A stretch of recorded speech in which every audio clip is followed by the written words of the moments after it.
ભગવાન આવે ને તો ભગવાનની પાસે કેટલી વસ્તુ આવે છે તમને ખબર છે? કોને ખબર છે? આંગળીજી કરો જોઈએ. તમે ભગવાનના મંદિરે જાઓ અથવા ભગવાનની પ્રતિષ્ઠા કરો અથવા ભગવાનના પાટોત્સવ કરો કે ભગવાનની પાસે કંઈ પણ નાના મોટા ખર્ચા કરો ને તો ભગવાન 6 વસ્તુ મને તમને આપે છે. યાદ રાખજો સાહેબ. આ કોણ બોલે છે? વેદ વ્યાસજી મહારાજના પિતા પરાશર ઋષિ બોલે છે. અને શાસ્ત્રોની અંદર નીતિની અંદર આના પ્રમાણ આપ્યા છે. અને કઈ રીતના તે સાંભળો. ઐશ્વર્યસ્ય સમગ્રસ્ય વીર્યસ્ય યશસ્ત્રિય જ્ઞાન વૈરાગ્ય યોસેવ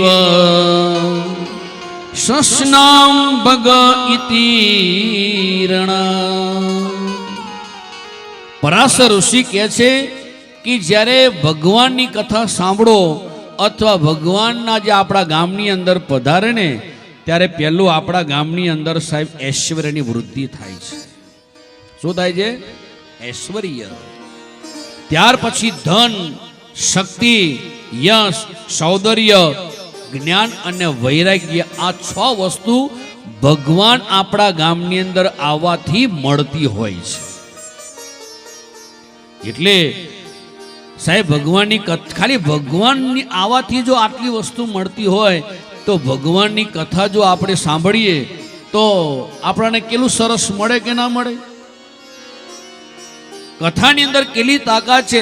અને યાદ રાખજો સાહેબ, ભગવાને પોતાની હયાતીની અંદર થોડાક જીવોનો ઉદ્ધાર કર્યો, પણ ભગવાનના નામની અંદર અને ભગવાનની કથામાં એટલી શક્તિ અને તાકાત છે કે જે જીવે આ કથાઓ સાંભળી છે, જે જીવે આ ભગવાનના નામ લીધા છે ને, એ અસંખ્ય જીવોનો આ ધરતીમાંથી ભગવાનનું નામ લેવાથી અને સત્સંગ સાંભળવાથી કલ્યાણ થઈ ગયું છે. બાકી હસ્તિનાપુરની અંદર કૃષ્ણ જેવો કૃષ્ણ દુર્યોધનને સમજાવવા ગયેલો તોય સાહેબ દુર્યોધન સમજ્યો નહીં. વિચાર તો કરો. ભગવાન જો ભગવાન સમજાવવા જાય છે તોય દુર્યોધન સમજતો નથી. ના એ જ આજે ભગવાનની કથા જ્યારે અસંખ્ય જીવો બેઠા હોય ને તો કોક જીવનું સાહેબ આજે આ કથાથી કલ્યાણ થઈ જાય છે. એટલે આપણા શાસ્ત્રોની અંદર કહ્યું છે કે ભગવાન કરતા ભગવાનનું નામ ખૂબ જ મોટું છે. અરે ઘણીવાર હું કહું છું કે જ્યારે રામ સેતુ બનાવવાનો થયો ને ત્યારે રામજીને પણ સ્વયં પોતાને થયું કે હું રામ લખીને પથ્થર નાખું દરિયામાં. સાહેબ રામ સ્વયં પોતે એ રામ લખીને પથ્થર દરિયામાં નાખે છે ને તો આખો પથ્થર દરિયામાં ડૂબી જાય છે.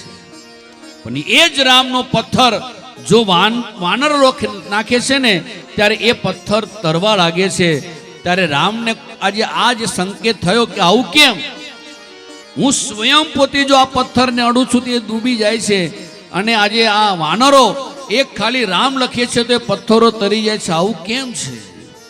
અને એ ટાઈમે હનુમાનજી મહારાજ કહે છે કે પ્રભુ આપ જે પથ્થરને અડો અને પછી તમે જો સમુદ્રમાં એને ડૂબાડી દેશો તો એ પથ્થર જશે ક્યાં? એટલે તમારા કરતા તમારું નામ ખૂબ જ શ્રેષ્ઠ છે. સાહેબ આની અંદર આંગળીચી કરો. કોને રામને જોયા છે? કોઈ કૃષ્ણને જોયા છે? કોને મહાદેવના દર્શન થઈ ગયા છે?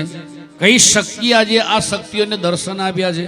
પણ આજે આપણે આપણા શાસ્ત્રો ઉપર એટલો બધો વિશ્વાસ છે, એટલો બધો ભરોસો છે કે આજે કોક શક્તિ, કોક આજે દેવ આ ધરતીની અંદર મારું તમારું કામ કરે છે.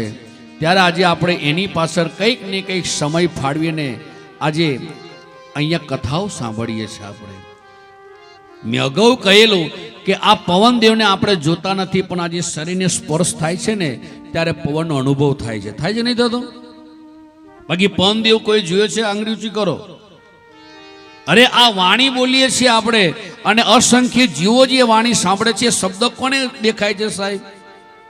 પણ તે છતાં એ શબ્દ તમારા કાનમાં પડે છે એટલે આપણા શાસ્ત્રોએ પ્રમાણ આપે કે શબ્દ સ્વયં પોતે બ્રહ્મ છે.